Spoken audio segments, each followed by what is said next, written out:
Morning mga ka-PBH. Muli tayo magpa-plastic bottle hunting. Rurutahan natin ngayon is Antena sa Barangay San Carlos, Binangonan, Rizal. Doon tayo una-unang nag-plastic bottle hunting before. So pasadahan uli natin siya. May makakasama ako, yung kaibigan ko, si Earl Bautista. Let's roll. Thank you Lord for the sunny weather. Sarap magbike. Approaching the first climb. Medyo makunat-kunat ito.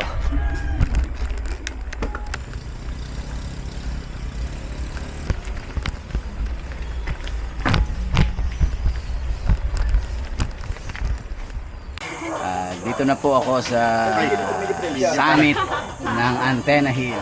Kasama ko na si Earl. Mamaya tayo magpa-plastic bottle hunting. Kain muna.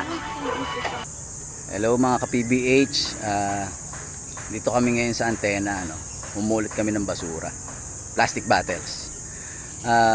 So far, yung pag-ikot namin dito ni Earl, sa dati kong pinuntahan para mamulot ng plastic bottles, so far malinis na siya, although may isa kaming nakitang bote, kuha ni Earl. Compare dun sa dati. Compare dun sa dati na marami akong nakuha dito, ngayon malinis, So very good. Shoot natin sa plastic bag. Laki ah. Para marami tayong mailagay. Ayan, yung mga plastic bottles, ginawa nilang dekorasyon. Batang antena nakalagay. So repurposing yung ginawa nila dyan. Instead na itapong kung saan saan yung mga plastic bottles, ginawa nilang dekorasyon. Okay din yan, isa ring way to reuse or to repurpose yung plastic bottles.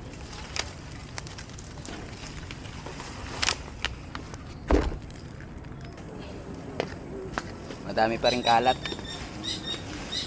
Ito yung problema natin sa mga tumatambay dito. After drinking, iwan na lang kung saan saan yung mga plastic bottles. Actually hindi lang plastic bottles,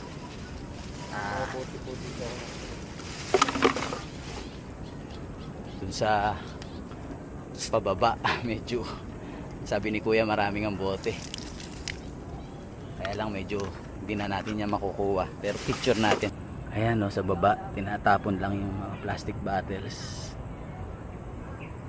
Hirap nang kuhanin, malalim kasi siya. So sana magawa ng paraan ng barangay na mayroong tatao dito para magpulis ng mga bata or mga matatanda na tatambay dito, tapos kung saan saan lang magtatapon ng basura.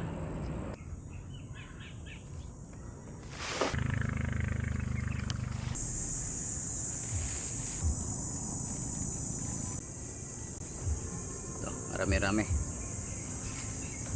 sa mga gilid-gilid.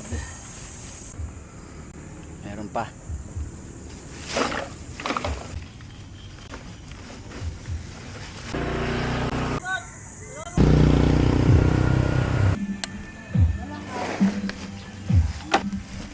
Dami na, dami pa rin.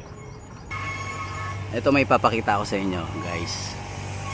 You can see the design ng takip, Hindi natin kailangang putulin yan, Ang purpose niyan is para hindi mahiwala yung takip doon sa bote.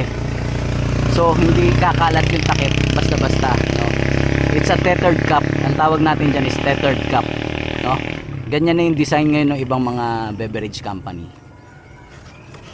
Ang purpose nga is para hindi humiwala yung takip.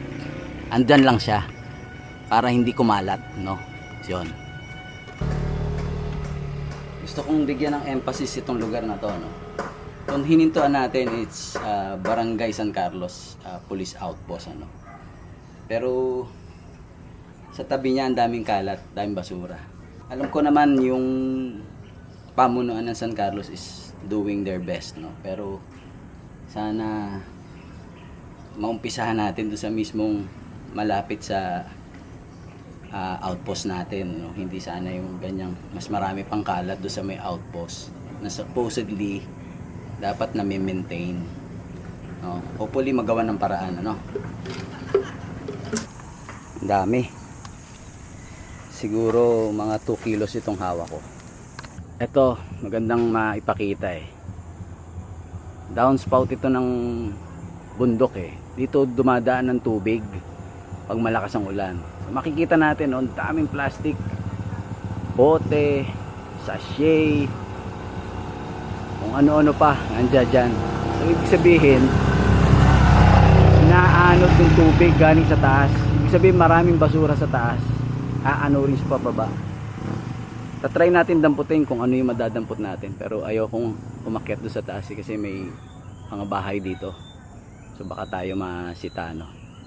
So yan, isa sa dapat nating pag-isipan kung paano natin maaayos ito.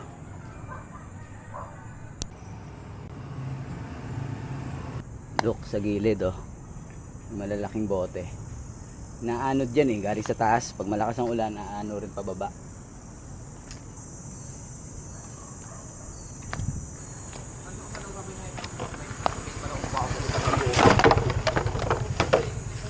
Nahulog.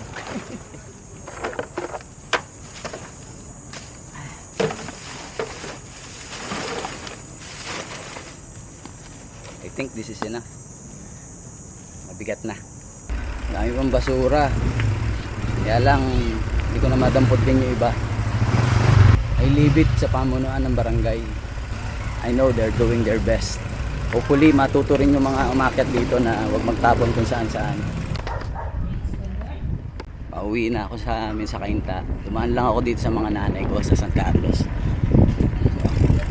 As usual, nakatali sa likod ko yung ating nakolekta.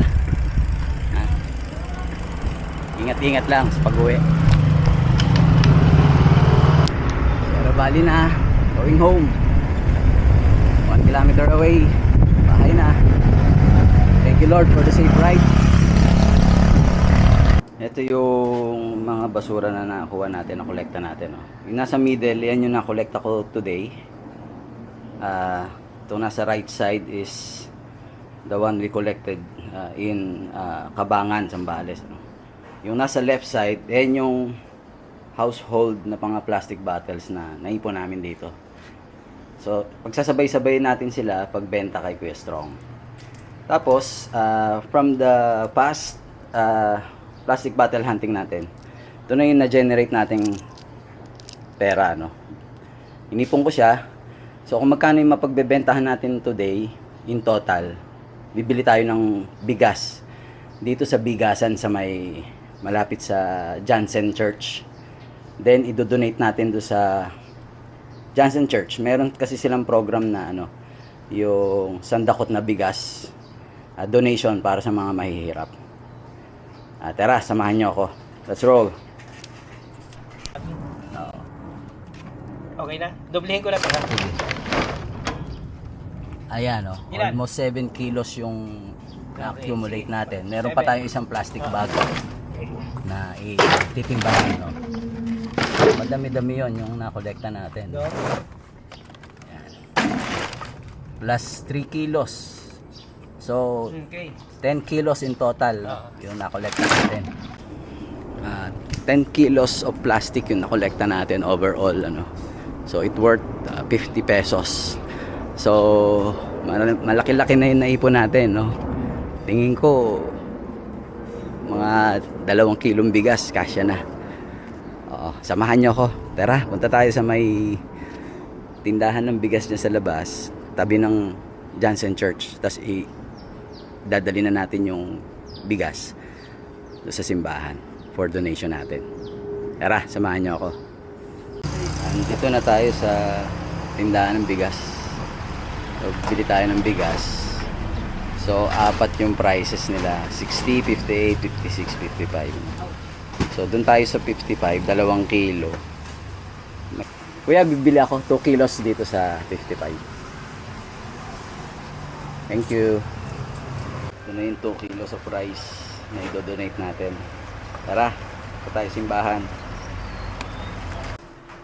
Si Ma'am Sally yung tatanggap ng donation natin, na bigas para sa Johnson Church. Para sa mga kababayan natin na less fortunate. Ito yung bunga nung pangongolekta natin ng plastic bottles. So, at least nakaipon na tayo. Ito na, makakatulong na tayo sa mga kababayan natin. Thank you very much, guys. Salamat po, Ma'am Sally. Thank you po. Bibigay ko na lang pag ano. Opo. Salamat po. Nakauwi na ako. Again, nakatulong tayo ngayon sa Johnson Church. Donate natin yung 2 kilos of rice sa mga nakolekta nating plastic bottles. No. May natira pa, may sukli pa tayo na 18 pesos. So ipunin lang uli natin para makabuo tayo ng another kilos of rice. So again, thank you Lord for the safe ride. Please love our nature, guys. Please keep watching. Thank you very much. This is Jun Balbin signing off.